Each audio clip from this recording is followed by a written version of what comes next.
passed us by.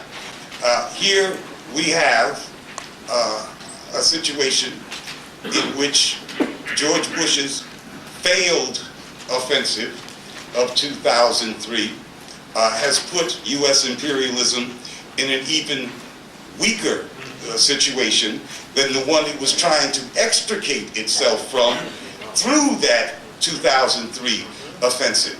And where is the left? Demobilized, saying nothing. So we missed these historical opportunities.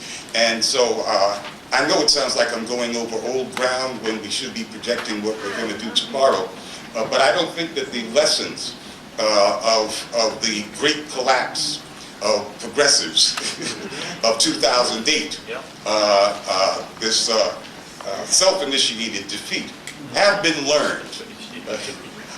And so they need to be talked about again. Now, when imperialism did its makeover by backing its favorite candidate, who was Barack Obama, remember that the corporate America gave much more money to the Democrats in 2008 than to the Republicans. That makes 2008 an historic year, as much as the election of a black president. And of that corporate money that went to Democrats, Barack Obama got the bulk of that. So Barack Obama is the corporate choice for president.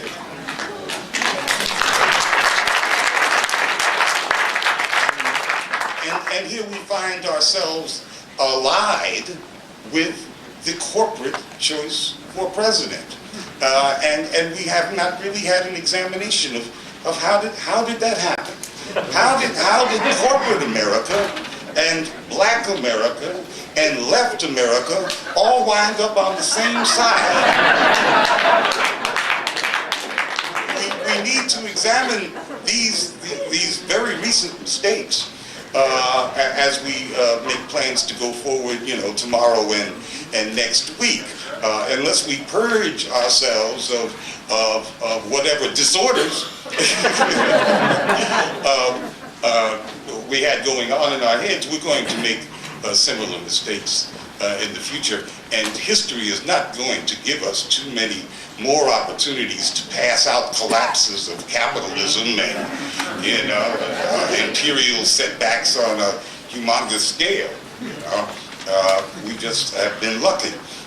Here's another thing that happened in 2008 that I believe is far, far more significant for humankind than the election of a black corporate imperialist president. And that is the swallowing of the United States as a state, that is the governmental apparatus, whole by Wall Street only months after its collapse. What a hell of a phenomenon. They are on their backs, unable to perform the historical functions of great investment banks, which is to accumulate capital, some of which will go into productive enterprise. They no longer can do that. That's something that should go down in the history books as a benchmark of moving from one stage of development to something else. It's somebody ought to be in the British Museum, doing calculations on what does that mean? And we kind of slipped it because we were all in the Obama craze. We're missing so much here. But that's what happened in 2008. According to the Inspector General for the TARP program, by July, the Obama administration and the Fed had made available to the financial sector $23.7 trillion, which is getting close to twice the gross domestic product of the United States. Now, I know that's not that's not an anti-war in the anti-war category of the question, but yes, it is. Yes, it is.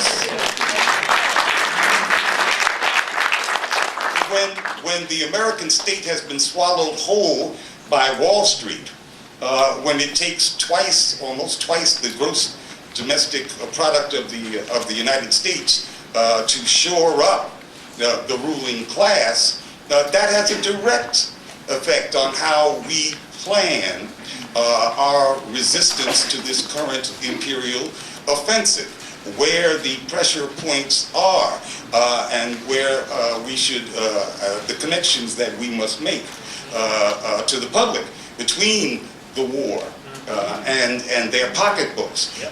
We have to, I believe, really do some more serious work as anti-war activists on the state of the degenerate state of the capitalist economy, and make that connection quite plain to average people, because we are living in not just interesting times, but the times that will change the destiny of mankind, and we need to find ways to articulate that in our anti-war mission.